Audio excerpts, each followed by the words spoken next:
Assalomu alaykum aziz xotirjamlar. Mana bugun Muhsin akamizda katta tantana 70 yoshli yubileylar bo'lyapti ekan. Ahad akam Peterda turib dadalarini tabriklayaptilar. Ajoyib mana mashina bilan borib topshirib kelamiz xudo xolasa. Bizani kuzatishda davom etinglar. Xotirjamliklar, like, podpiska bo'lsin.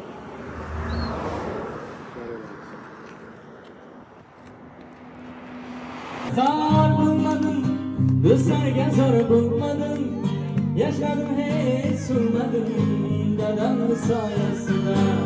Asosiy sovg'a to'lami.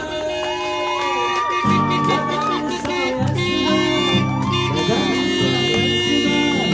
Yürümem baxtli bo'lib, dadamın sayesinde. Hay bravo.